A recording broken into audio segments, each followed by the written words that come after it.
시작입니다. 네, 뭔가 기대가 막 되죠. 우리 마가복음 6장 30절에서 44절 말씀을 함께 읽어보도록 할 텐데요. 저랑 성도님들이 한 절씩 교대로 번갈아 가면서 읽겠습니다. 사도들이 예수께 모여 자기들이 행한 것과 가르친 것을 낱낱이 고하니 이르시되 너희는 따로 한적한 곳에 가서 잠깐 쉬어라 하시니 이는 오고 가는 사람이 많아 음식 먹을 겨를도 없음이라. 이에 배를 타고 따로 한적한 곳에 갈새 그들이 가는 것을 보고 많은 사람이 그들인 줄 안지라. 모든 고을로부터 도보로 그곳에 달려와 그들보다 먼저 갔더라. 예수께서 나오사 큰 무리를 보시고 그 목자 없는 양 같음으로 인하여 불쌍히 여기사 이에 여러 가지로 가르치시더라. 때가 저물어 가매 제자들이 예수께 나와 여짜오되 이곳은 빈들이요 날도 저물어 가니 무리를 보내어 두루 촌과 마을로 가서 무엇을 사 먹게 하옵소서. 대답하여 이르시되 너희가 먹을 것을 주라 하시니 우리가 가서 200데나리온의 떡을 사다 먹이리이까. 이르시되 너희에게 떡 몇 개나 있는지 가서 보라 하시니 알아보고 이르되 떡 5개와 물고기 2마리가 있더이다 하거늘 제자들에게 명하사 그 모든 사람으로 떼를 지어 푸른 잔디 위에 앉게 하시니 때로 100명씩 또는 50명씩 앉은지라. 예수께서 떡 5개와 물고기 2마리를 가지사 하늘을 우러러 축사하시고 떡을 떼어 제자들에게 주어 사람들에게 나누어 주게 하시고 또 물고기 2마리도 모든 사람에게 나누심에 다 배불리 먹고 남은 떡 조각과 물고기를 12바구니에 차게 거두었으며. 함께 읽겠습니다. 떡을 먹은 남자는 5,000명이었더라. 아멘. 할렐루야. 네, 올 때마다 환영해 주시고 또 큰 사랑을 베풀어 주시니 너무 감사를 드립니다. 오늘 이 설교를 시작하기 전에 진정한 나눔이 무엇인지를 몸소 실천해 주신 이사무엘 목사님 덕분에 설교를 할 필요가 없을 것 같습니다. 나눔은 무엇인가, 행함이라는 것을 직접 보여주셨는데요. 오늘 우리가 또 특별히 12월이 되었을 때 이 나눔이란 주제가 참 좋은 것 같습니다. 우리가 매 달마다 주제가 바뀌죠. 그 달마다 바뀌는 주제의 이유가 있다는 것이죠. 우리가 예배와 말씀을 듣고 또 기도하는 것도 중요하지만 그것이 우리 안에 갇혀있지 않도록 하나님 주시는 은혜가 이제 또 흘러갈 수 있도록 영적인 균형감이 중요한 줄 믿습니다. 이제 우리가 주신 은혜를 가지고 실제적으로 어떠한 삶과 어떠한 구제와 또 우리가 손잡아 줘야 할 이웃들, 다시 한번 오늘 주시는 말씀을 통해서 하나님이 오늘 여러분에게 꼭 원하시는 그 뜻과 그 순종을 오늘 듣고 믿음으로 반응할 수 있는 여러분의 삶이 될 수 있기를 축복합니다. 한번 기도하고 말씀 나누겠습니다. 하나님, 오늘도 겸손히 주님의 말씀 앞에 우리가 나아갑니다. 하나님의 그 은혜로 말미암아 말씀의 능력을 경험케 하여 주시고 특별히 예수 그리스도의 그 사랑과 또 우리를 위해서 나누셨던 그 놀라우신 하나님의 은혜를 이제 우리도 그렇게 살기를 결단할 수 있는 고백이 우리 가운데 일어나게 하여 주시옵소서. 감사하며 예수님 이름으로 기도합니다. 아멘. 예수님께서 이 땅에 오셔서 많은 일들을 하셨습니다. 병을 고치기도 하고 또 영혼을 돌보는 사역뿐만 아니라 중요한 것은 육체를 돌보는 사역도 같이 하셨다는 것입니다. 복음만 주신 것이 아니라 힘들어서 실제적인 내 삶의 필요를 정말 구하는 자들에게 주님은 외면하지 아니하시고 영적인 은혜도 육적인 은혜도 같이 주셨다. 여러분, 이게 중요하다라는 것이죠. 우리의 인생 속에 예수님이 그렇게 사셨던 그 삶을 통해 우리가 깨닫게 되는 것이 여러분 무엇입니까? 영혼을 사랑하는 것과 육체적인 필요를 돕는 것은 늘 같이 가야 된다는 것입니다. 우리가 이웃이 헐벗고 굶주리고 있는데 그냥 평안하라고 그냥 복음만을 전한다. 여러분, 이것은 가식이고 위선일 것입니다. 또는 물질로는 우리가 잘 섬기고 잘 돕고 있는데 정작 전해야 할 예수 그리스도 그 능력과 복음을 전하지 않는다면 그 또한 영혼을 살리는 영적인 일과는 정말 완전히 다른 의미 없는 일이 될 것입니다. 우리 본문 말씀, 우리 30절 말씀을 같이 함께 읽겠습니다. 사도들이 예수께 모여 자기들이 행한 것과 가르친 것을 낱낱이 고하니. 자, 어느 날 예수님께서 제자들을 막 불러 모으신 다음에 2명씩 짝을 지어서 전도 여행을 보내십니다. 제자들은 막 들떠 있어요. 왜냐하면 드디어 예수님이 우리를 믿고 맡겨주신 그 사명이 있구나. 이제 그동안 잘 배웠으니까 가서 전도도 하고 그리고 병도 고치고 기도도 해주고 예수님께서 아마 축복해 주시면서 그들을 파송하셨겠죠. 여러분, 그런데 파송하고 돌아온 제자들의 반응이 어떠합니까? 막 난리가 났어요. 신났어요.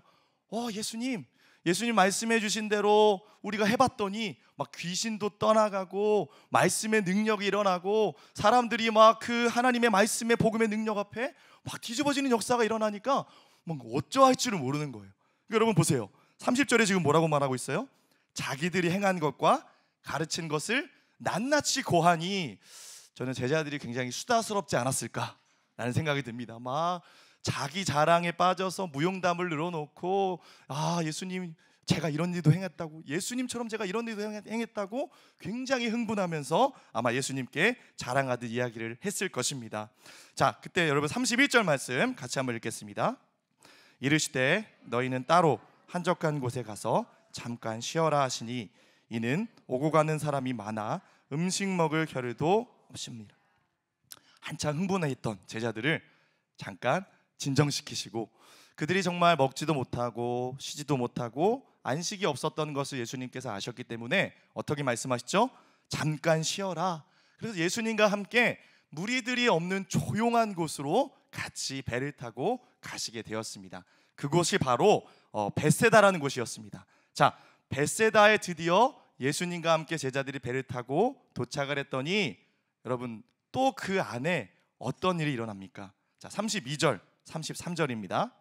이에 배를 타고 따로 한적한 곳에 갈새 그들이 가는 것을 보고 많은 사람이 그들인 줄 안지라. 모든 골로부터 도보로 그곳에 달려와 그들보다 먼저 갔더라.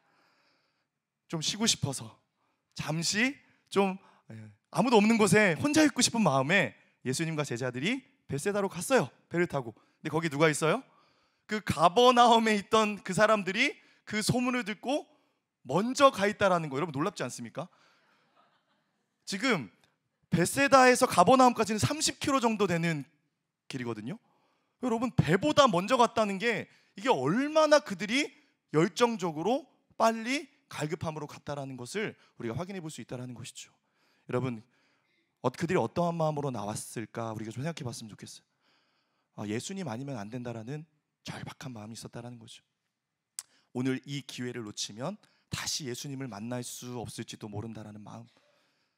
오늘 내 삶에 주어진 상황 속에 이 문제를 뚫어낼 수 있는 힘과 능력이 오직 예수 그리스도께 있다는 것을 확신하기 때문에 내가 오늘 그 주님을 붙잡지 않으면 안 되겠다라는 그 믿음, 그 절박함, 그 간절함이 있었기 때문에 그들이 배보다 더 빨리, 도보로라는 말이 강조되고 있지 않습니까? 걸어서 그곳에 먼저 예수님을 기다리고 있었다는 것을 우리가 주목할 수 있기를 원합니다. 여러분, 우리에게 오늘 이런 절박함이 있었으면 좋겠습니다. 예수님이 먼저 물론 우리보다 오시겠지만 주님보다 먼저 내가 가서 주님을 만나기를 기다릴 수 있는 그 마음, 주님 오셔서 오늘 나를 만나주시고 말씀해 주시고 치유해 주시고 오늘 하나님의 뜻이 무엇인지를 가르쳐 달라고 간절히 소망하는 그 믿음과 그 간절한 마음이 오늘 여러분에게 있기를 소망합니다. 여러분, 그런 사람들의 예배는 달라요. 그런 사람들의 기도는 다르다라는 거죠.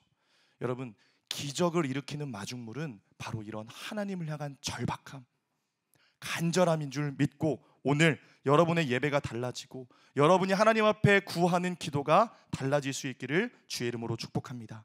함께 34절 말씀 읽겠습니다. 예수께서 나오사 큰 무리를 보시고 그 목자 없는 양 같음으로 인하여 불쌍히 여기사 이에 여러 가지로 가르치시더라. 우리가 여기서 주목하기 원하는 것은 큰 무리를 보시고라는 말입니다. 여러분, 어떠한 눈으로 주님이 바라보셨을까요? 내가 좀 쉬려고 왔는데 또 굳이 여기까지 따라왔네. 귀찮은 눈으로 보셨을까요? 그렇지 않아요. 그 뒤에 나와 있지 않습니까? 불쌍히 여기셨다. 얼마나 힘들었으면, 얼마나 간절했으면 나보다 먼저 아까 봤던 얼굴이 여기 와 있단, 얼마나 놀랬겠어요. 예수님께서 그 불쌍한 마음과 눈으로 그들을 바라보셨던 것이죠. 여러분, 여기서 원어를 찾아보니까요, 보셨다, 불쌍히 여기다 라는 뜻은 창자가 끊어지는 고통을 느꼈다라는 표현이 쓰여져 있다라는 것입니다. 여러분, 누군가에게 섬김과 나눔을 베푸는 것은 무엇으로부터 시작되겠습니까? 바로 예수님이 무리들을 보셨던 것처럼 우리가 그냥 그 사람을 보는 것으로 끝나는 게 아니라 그 영혼의 상태를 들여다보고 그 영혼이 왜 여기까지 왔는지 그 의도와 그 동기와 그 마음을 헤아릴 때부터 하나님께서 우리 가운데 주시는 뜨거운 마음이 부어지고 예수 그리스도의 긍휼의 마음이 우리 가운데 시작되어지는 줄 믿습니다. 여러분, 그럴 때가 있지 않으세요? 전혀 나와는 무관한 일인데 갑자기 내 마음속에 막 감동이 되는 일이 있을 때가 있다라는 것이죠. 나와는 전혀 무관한 일인데 하나님이 자꾸 그 사람을 생각나게 하시고 내가 할 수 있는 일이 무엇인지를 떠올리게 하셔서 그 사람을 돕도록 만드시는 일, 여러분, 그게 우연이 아닌 줄 믿으시기 바랍니다. 그건 무엇일까요? 하나님이 여러분의 손을 통해 그 사람에게 하나님의 일들을 보게 하시기 원하시는 하나님의 부르심인 줄 믿습니다. 여러분, 두 사람의 종류가 있다는 거죠. 내가 오버하는 거야, 부담스러울 거야. 여러분, 그렇지 않죠. 하나님이 여러분의 마음을 두드리셔서 감동을 주셔서 오늘 그 영혼을 향해 나아갈 수 있도록 하나님이 여러분을 이끄시는 것임을 믿고 그 감동을 붙잡고 믿음의 자리, 섬김의 자리, 나눔의 자리로 먼저 설 수 있는 여러분들의 삶이 될 수 있게 축복합니다. 자, 우리 35절, 36절 말씀 계속해서 읽겠습니다. 때가 저물어 가매 제자들이 예수께 나와 여짜오되 이곳은 빈들이요 날도 저물어 가니 무리를 보내어 두루 촌과 마을로 가서 무엇을 사 먹게 하옵소서. 예수님께서 무리들을 가르치시고 병을 고치시고 열심히 사역하셨어요. 시간 가는 줄도 모르고 그곳에서 사역을 하다 보니까 어느덧 해가 저물어 갔습니다. 그때 제자들은 걱정을 하죠. 이 수많은 무리들이 지금 굶고 배고플 텐데 이 일을 어떻게 해결해야 할까? 이때 제자들이 내었던 대안은 무엇이었습니까? 바로 무리를 보내어 마을에 들어가 그들이 알아서 셀프로 해결할 수 있는 것, 그걸 말하는 것이죠. 네, 여러분, 지금 이 무리들, 지금 이 문제의 상황들을 우리가 잘 들여다볼 수 있었으면 좋겠습니다. 그들이 지금 맞이하게 된 문제는 무엇이었습니까? 때가 저물어 간다라는 것은 어떤 어려움이죠? 시간적인 문제입니다. 우리의 현실적인 문제 중에 가장 큰 문제들, 시간적인 문제. 시간이 없고 이미 늦었고 이미 기회는 지났고 늘 우리가 겪고 있는 문제라는 것이죠. 또한 두 번째, 공간적인 문제. 이곳은 어디죠? 빈들이에요. 사 먹을 곳도 없고 가게 문도 닫았고. 여러분, 지금 이 무리들이 겪고 있는 문제는요, 저와 여러분이 오늘을 살아가면서 날마다 어려움을 겪고 주님 앞에 기도하고 있는 그 문제에 대해서 제자들도 똑같이 그 문제에 대한 답을 주고 있다는 것입니다. 자, 어떻게 주고 있습니까? 굉장히 현실적인 문제 앞에 합리적으로 적절한 제안처럼 보이고 있습니다. 결국 이 말은 어떤 말일까요, 여러분? 무리를 보내서 마을에 가서 사 먹게 하자는 것은 그들 스스로 문제를 해결하도록 두자는 것이죠. 예수님, 지금 병도 고쳐주셨고 말씀도 전해주셨고 이 정도로 섬겼으면 충분히 하실 만큼 하셨으니까 이제 적어도 먹는 문제만큼은 그들 스스로가 해결할 수 있도록 그냥 두자라는 것이죠. 제자들은 이 무리들의 일을 자신들의 일과 무관한 것으로 여기고 있었습니다. 이건 내 문제가 아니라고. 여러분, 그러나 예수님은 어떻게 생각하고 계셨을까요? 함께 37절 말씀 읽겠습니다. 대답하여 이르시되 너희가 먹을 것을 주라 하시니 여짜오되 우리가 가서 200데나리온의 떡을 사다 먹이리이까. 자, 예수님의 대답은 무엇이었죠? 너희가 먹을 것을 주라. 여러분, 예수님이 지금 이 현실적인 문제를 모르셨을까요? 너무나 잘 아시죠. 제자들의 상황도 너무나 잘 아시지 않았겠습니까? 너무 사역에 지쳐 피곤했을 거고 그들의 주머니에 뭐가 있었겠습니까? 그들이 줄만한 뭐가 있었겠습니까? 다 아시는 예수님께서 먹을 것을 주라 말씀하십니다. 이것은 어떠한 의미겠습니까? 바로 무리들의 문제가 아니라 이거는 누구의 문제라는 것이죠? 바로 제자들의 문제. 함께 이것을 아파하고 함께 이 문제에 대해서 기도하고 함께 움직여야 하는 그런 문제라는 것을 주님이 말씀해주고 계시는 것입니다. 그러니까 예수님은 이렇게 말씀하시는 거죠. 너희들은 그들을 어떻게 보느냐. 아까 예수님이 어떻게 보셨어요? 그 영혼 한 영혼 한 영혼을 바라보시며 그들이 겪고 있는 문제를 예수님 자신의 문제와 같이 여기셨기 때문에 불쌍히 여기셨고 긍휼한 마음으로 무엇이든 주고자 하는 그 간절한 마음이 예수님께 있지 않았습니까? 근데 제자들은 달랐다는 거죠. 좀 쉬어야 하는데 이것까지 우리가 해야 합니까? 귀찮은 마음, 이걸 어떻게 해야 되지에 대한 좀 염려스러운 마음, 이런 어려움 속에 바로 예수님 말씀하시는 것, 목자의 마음을 품고 그들을 불쌍히 여기라 라고 주님이 말씀하고 계신다라는 것입니다. 여러분, 우리가 진정한 나눔을 시작하기 위해 행해야 할 가장 중요한 것, 바로 한 영혼을 바라보는 우리의 시선이 바뀌어야 하는 줄 믿습니다. 그 영혼을 주님이 오늘 어떻게 바라보실까? 그냥 한 영혼으로, 많은 사람들 중에 무리로 보는 것이 아니라 주님이 찾으시는 그 한 영혼으로 바라보기 시작할 때 우리가 그 일을 내가 아파할 수 있게 만드는 책임감이 주어지고, 내가 지금 그를 위해서 무엇을 할 수 있을까를 다시 한번 주님 앞에 기도하고 돌아볼 수 있게 하는, 여러분, 그 시작이 바로 기적을 일으키는 시작인 줄 믿으시기 바랍니다. 예수님이 오늘 제자들에게 원하시는 것, 사랑하는 마음으로부터 나에게 무엇이 있는가를 먼저 찾아보라는 것이죠. 여러분, 제자들의 앞에는 누가 계셨어요? 예수님이 계셨죠. 예수님은 기적을 일으킬 수 있는 근원이신 줄 믿습니다.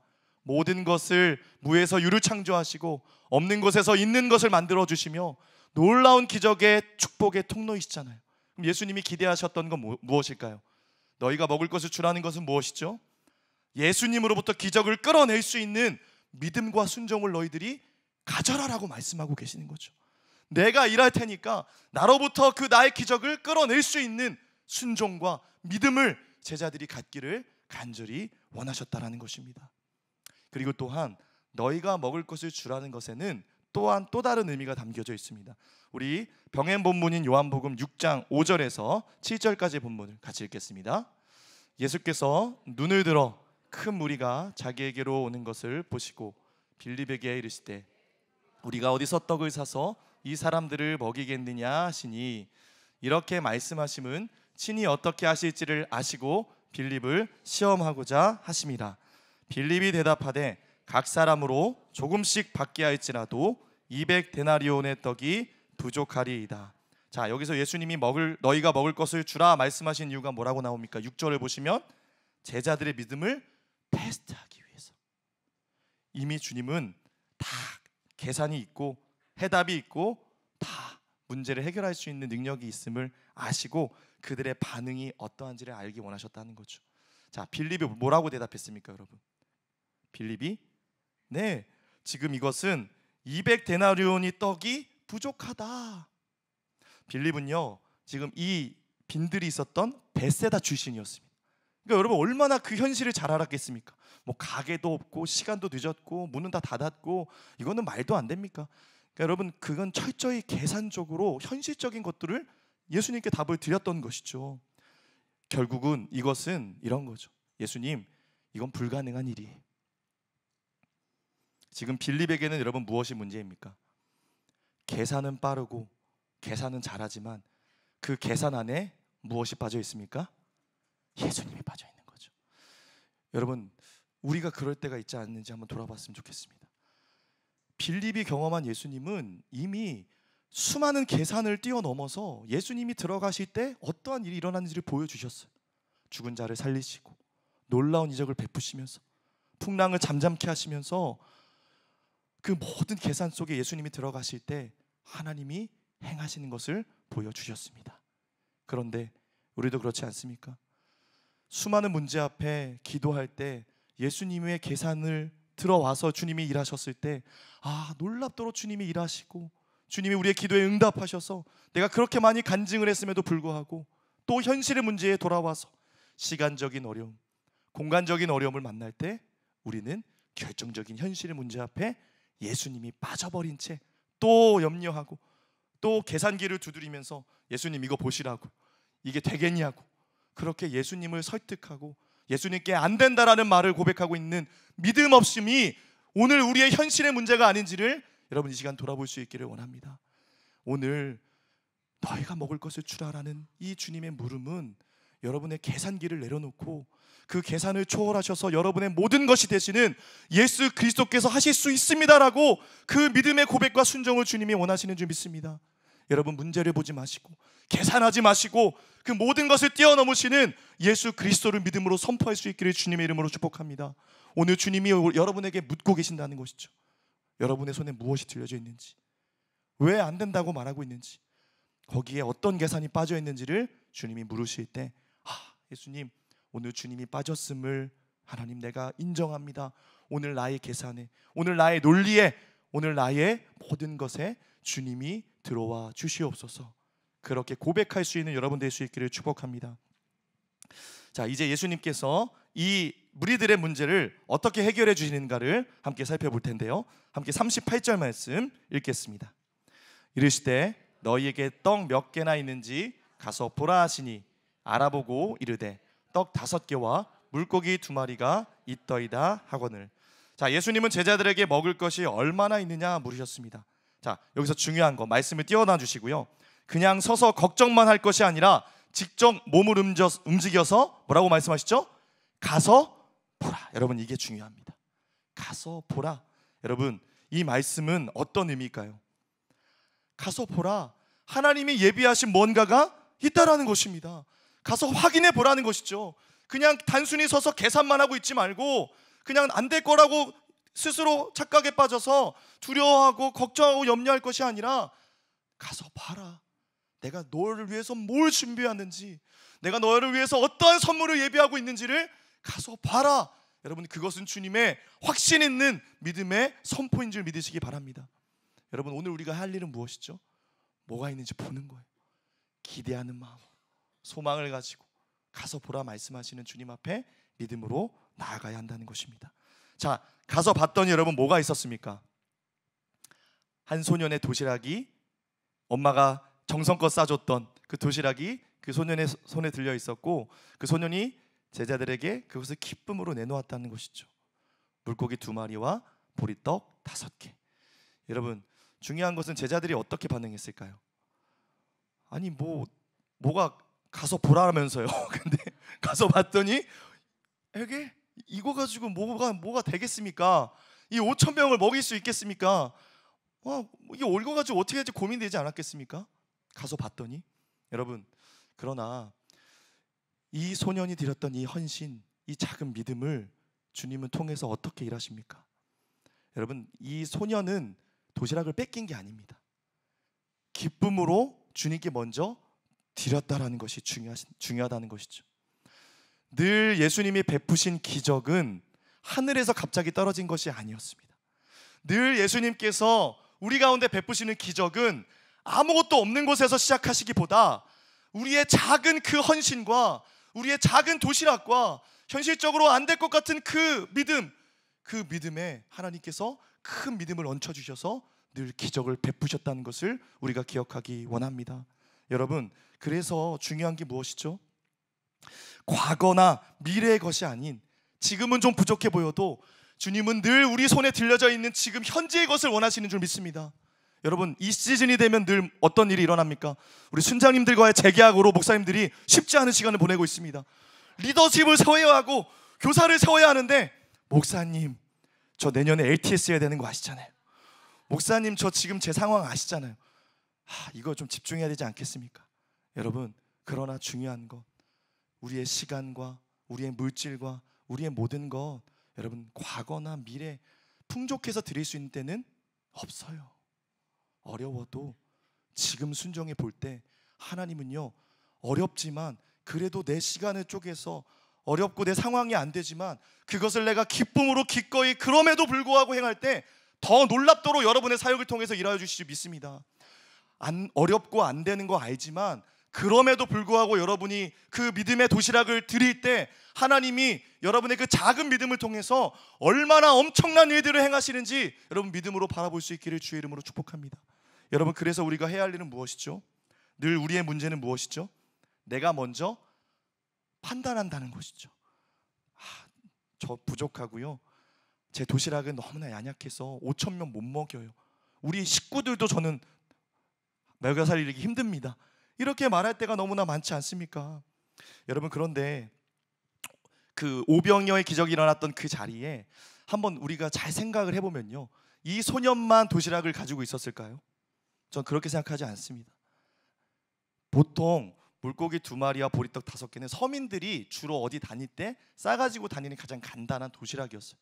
아마 이 소년이 그걸 내놓았을 때 다들 뜨끔했겠죠. 믿음이 좋네. 그리고 굉장히 찔렸을 거예요. 근데 왜 다른 사람들은 제자들에게 그 도시락을 내놓지 못했을까요? 이게 뭐 내가 굳이 이렇게 한들 어떤 일이 일어나겠어? 오히려 희망 고문만 하지 않을까?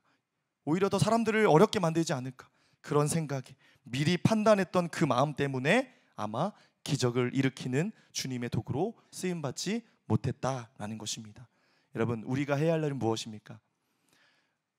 작아도 연약해도 내가 부족해도 지금 내가 가지고 있는 것을 주님의 손에 맡겨드리는 것, 여러분, 그게 우리가 오늘 해야 할 전부인 줄 믿습니다. 그걸 통해 주님이 일하겠다고 말씀하신다는 것이죠. 너무 작고 한정된 자원이지만 우리의 손을 떠나 그것이 주님의 손에 들려질 때 여러분, 완전히 다른 차원이 열리는 줄 믿습니다. 오늘 여러분의 재능을, 시간을, 물질을 한번 드려보십시오. 오늘 주님께 드릴 수 있는 도시락이 여러분의 손에 분명히 들려져 있습니다. 여러분 다 도시락 싸갖고 오셨습니까? 네, 기쁨으로 오늘 드리십시오. 잘 오셨습니다. 주님이 어떻게 일하시는지 여러분 기대하시고, 나는 작고 하찮다 생각했던 내 이 도시락이 주님께 드려질 때 얼마나 크고 놀랍도록 쓰여지는지 여러분 믿음으로 오늘 보게 되는 축복을 누리시기를 소망합니다. 저도 예전에 사역을 하면서 이런 하나님 주시는 은혜와 기쁨을 누렸던 경험이 있었습니다. 제가 예전에 사역했던 교회에서 이제 사역을 하는 그 교회 앞에 늘 노숙을 하는 청년들 둘이 있었어요. 그래서 제가 이제 교회를 왔다 갔다 하면서 그 두 청년들을 볼 때마다 좀 안타까운 마음이 드는 거예요. 내가 보기엔 너무 멀쩡해 보이고 인사도 잘하고 잘 웃고 너무나도 괜찮은 청년들인 것 같은데 왜 저 청년들은 저렇게 꿈을 잃어버리고 왜 저렇게 생활을 하고 있을까, 안타까운 마음이 들었어요. 그럼 어느 날은 이제 예배를 마치고 또 돌아가는데 그 청년들과 마주친 거예요.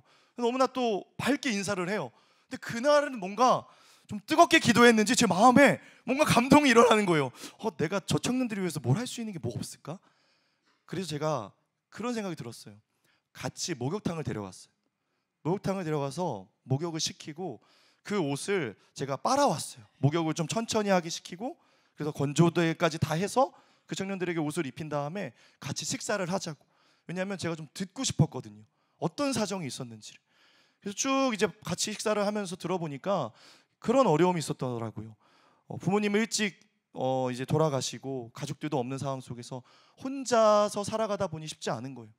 어렸을 때부터 막 고된 노동의 일을 하다 보니까 무릎도 다치고 몸도 성하지 않아서 결국은 일하는 곳에서 쫓겨나게 되니까 뭐 이게 돈도 없고 갈 곳도 없고, 그러니까 꿈도 소망도 잃어버린 채 그냥 그렇게 살아가고 있었다라는 것이죠. 그래서 제가 마음이 너무 아픈 거예요. 그래서 되게 제 마음속에 감동이 있어서 그래도 교회에 오면 주일엔 점심도 먹을 수 있고 또 최대한 깨끗한 옷을 입고 같이 예배도 드리고 좀 뭔가 할 수 있는 일을 우리가 같이 좀 찾아보자 라고 해서 너무 기쁨으로 예배도 드리면서 잘 생활하기 시작했어요. 근데 어느 날 연락이 왔죠. 자기가 일을 하게 됐다고. 뭔가 찾아봤더니 그래도 본인을 쓰는 곳이 있었다고. 그렇게 일을 시작하고 나서 몇 개월이 지난 후에 주일날 두 청년이 찾아오는데 빈손으로 오지 않고요, 막 박스를 막 가지고 막 뭘 바리바리 싸가지고 왔어요.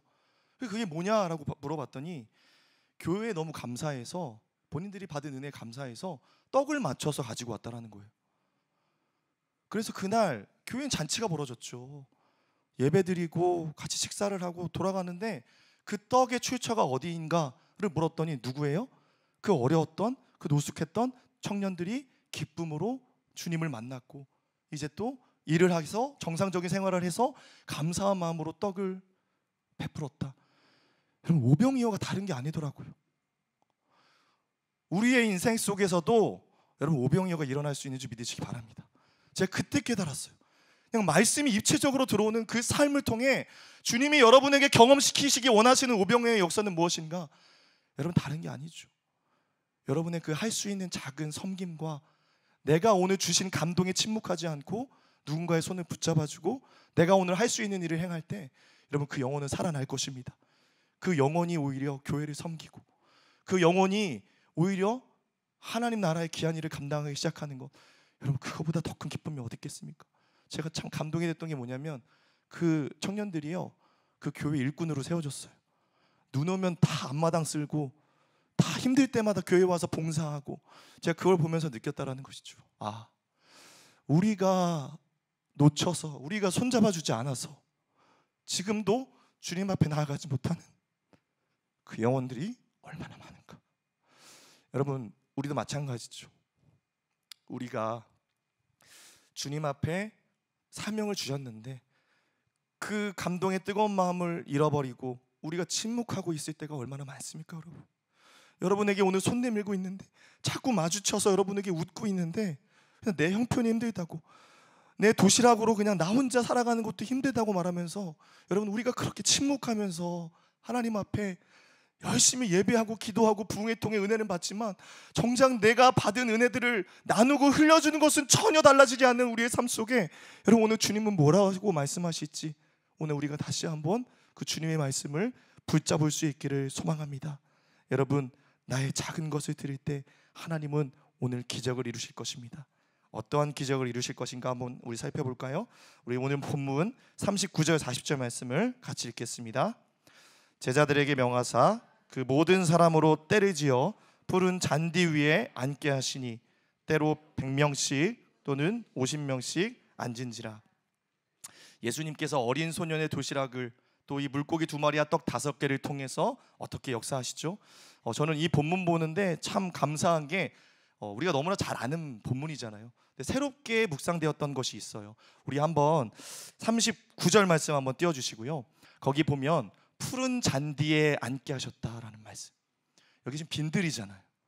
그리고 아까 전에는 그 말씀 중에 목자 없는 양과 같았으니 불쌍히 여기셨다고 하셨잖아요. 그런데 이제 주님이 결정하신 거죠. 빈들이어도 저들에겐 목자가 없다 해도 내가 목자가 되어주겠다. 이 빈들이 내가 그들과 함께할 땐 푸른 초장으로 바뀌어질 것이다.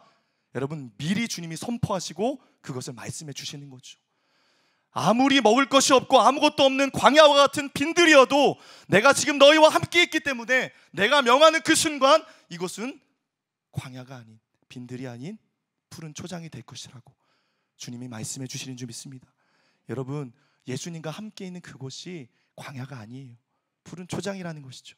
그리고 나서 주님이 또 무엇을 행하시는가? 자, 때로 100명씩 또는 50명씩 앉히셨어요.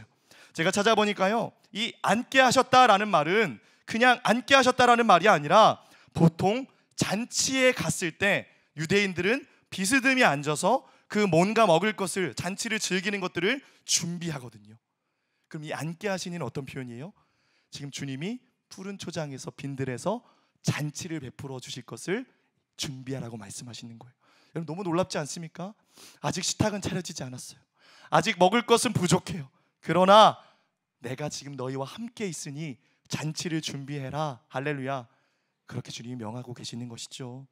자, 이제 그리고 잔치를 준비시켜 놓으시고 어떻게 행하십니까? 우리 41절 읽겠습니다. 예수께서 떡 5개와 물고기 2마리를 가지사 하늘을 우러러 축사하시고 떡을 떼어 제자들에게 주어 사람들에게 나누어 주게 하시고 또 물고기 2마리도 모든 사람에게 나누시매.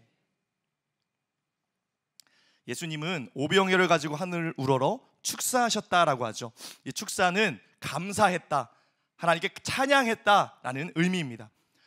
그러니까 더 단순히 말하면 예수님은 식사 기도를 드리신 거예요. 그냥 우리가 평범하게 식사할 때 드리는 그 식사 기도를. 근데 지금 뭐예요? 아직 음식은 오지 않았어요. 아직 아무것도 없어요. 여러분 이걸 통해 우리가 뭘 알 수 있습니까?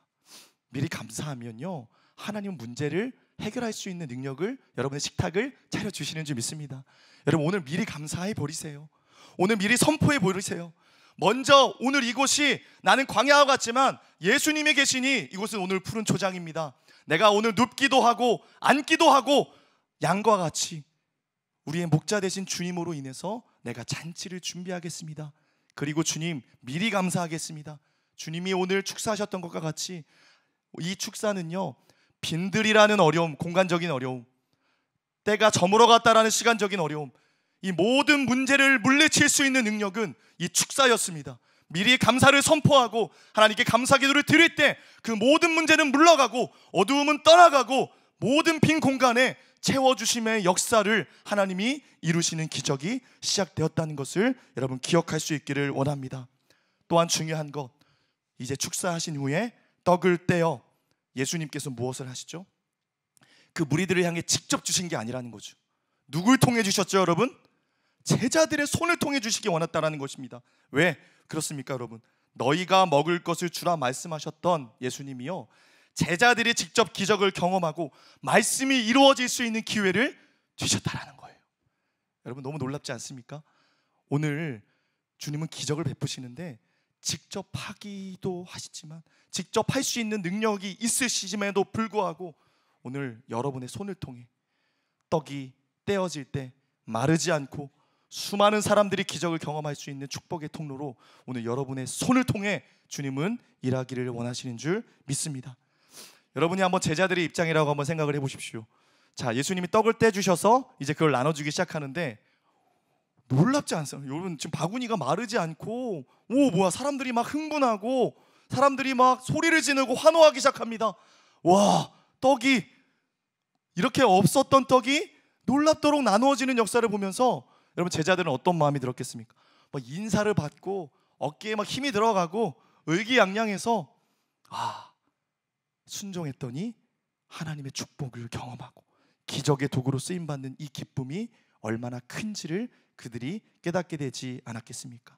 여러분, 기적의 요인은, 기적의 축복과 은혜는 누가 경험할 수 있어요? 나눠준 사람만이 경험할 수 있는 줄 믿으시기 바랍니다. 여러분, 저는 여러분들이 그 기쁨을 알았으면 좋겠습니다. 예수님의 기적을 베풀었을 때마다 순종한 사람만이 그 기쁨을 누렸어요. 예수님의 그 첫 번째 기적이었던 가나의 혼인잔치에서도 여러분 기억하시죠? 그 자리에서 물 떠온 하인들은 알더라라는 말을 여러분 기억하십니까? 항아리에 물을 가득 채워라. 그러면 내가 물이 포도주가 변하게 다 되겠다. 그건 누가 말이 됩니까? 그러나 순종의 자리에 섰던 그 종들만이, 물 떠온 하인들만이 그 기적의 요인이 무엇인지를 알았다. 여러분, 예수님을 더 알기 원하십니까? 그분의 능력을 경험하기 원하십니까? 여러분, 순종해 보세요. 여러분이 오늘 주님이 떡을 떼어 주시는 거죠. 오늘 이 말씀을 떼어 주시는 거죠. 여러분의 손에 도시락을 들려 주시는 거죠. 그러면 순종하고 오늘 내가 행해야 할 것이 무엇인지를 깨닫고 믿음으로 나아갈 때 그 놀라운 기쁨, 나눔의 기쁨을 하나님이 여러분에게 경험시켜 주실 줄 믿습니다. 여러분, 지금 빈들에서의 식사는 간신히 허기만 채우는, 모두가 더 배고파서 굶주려 했는데 그냥 더 사납게 만드는 여러분 그런 잔치가 아니었습니다. 모두가 여러분 42절 보니까 뭐라고 말해요? 다 배불리 먹고 그리고 오히려 남았다라고 말하고 있지 않습니까? 저는 아마 그 장면을 떠올려 보니까 그랬을 거예요. 제자들이 나눠주니까 부족했겠죠. 그래서 막 뒷줄을 서서 새치기도 하고 받았던 사람이 또 받고, 그럼에도 불구하고 다 배불리 먹었다라는 거죠. 주님이 일으키시는 나눔의 기적은 여러분 결코 부족하지 않습니다. 충만하게 먹이시고 충만하게 주님께서 기적을 베푸신다라는 것입니다. 예수님이 이 땅에 그 일을 하러 오셨다는 것이죠. 이 떡을 떼서 오병이의 역사를 일으키는 것은 예수 그리스도를 상징합니다. 예수님 자신을 깨트리시고 떡을 떼서 우리 가운데 나누어 주시겠다라는 뜻이죠. 예수님이 빈들과 같은 우리의 인생 속에 오셔서 자신을 깨트리셔서 여러분에게 떡을 나눠주실 때 생명의 떡이 되시는 예수님은 결코 없어지지 않고 부족하지 않고 날마다 더 큰 풍족한 은혜와 기쁨을 주시는 능력, 여러분 그것이 바로 복음의 능력인 줄 믿으시기 바랍니다. 또한 여러분, 오늘 여기서 중요한 마지막 결과, 오병이어의 결과입니다. 자, 다 배불리 먹고도 음식이 얼마나 남았다라고 말하고 있습니까, 여러분? 12바구니를 차게 거두었다. 왜 12바구니였을까요? 12명의 제자들이 바구니 하나씩 들고 있었으니까. 저는 더 많은 바구니를 준비했다면 더 많이 저는 하나님께서 남겨주셨을 것이라고 믿습니다. 여러분, 바구니를 많이 준비하십시오.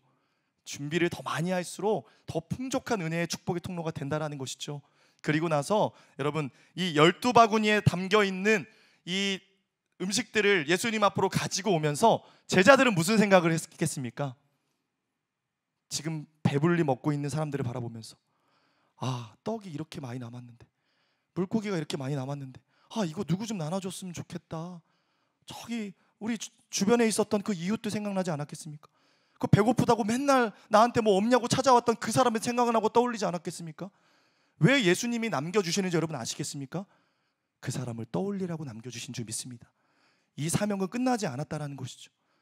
우리 손에 바구니를 담겨주셔서 그것을 남기지 않으셨다는 이유, 또 채워주신 이유, 또 누군가에게 가라, 그 사명이 너희에게 있다라고 주님이 말씀하고 계시는 줄 믿습니다.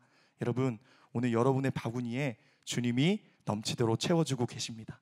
주님의 복음과 주님의 사랑과 실제적으로 내가 그냥 영혼을 사랑함으로써 복음과 전도만 하는 것이 아니라 그 영혼의 필요를 살필 수 있는 실제적인 그런 도움, 그 나의 헌신, 여러분 그것이 오늘 여러분의 바구니에 담겨 있는 줄 믿습니다.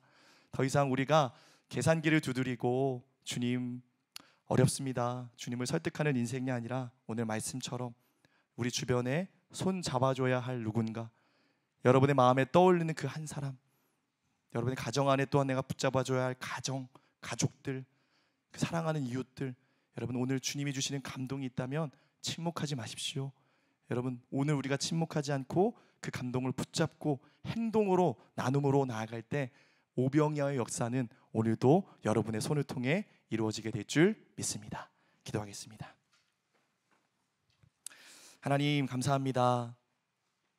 이 오병이어의 역사는 먼 옛날에 그냥 있었던 하나의 스토리의 기적이 아니라 오늘 우리 인생에 하나님이 행하기를 간절히 원하시는 바로 나의 스토리라는 것을 주님 오늘 깨닫게 하여 주심을 감사드립니다.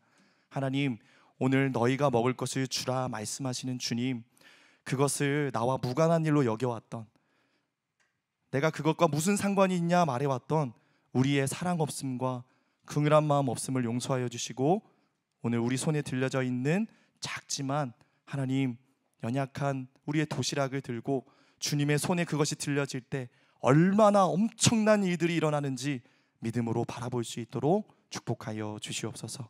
감사하며 예수님 이름으로 기도합니다.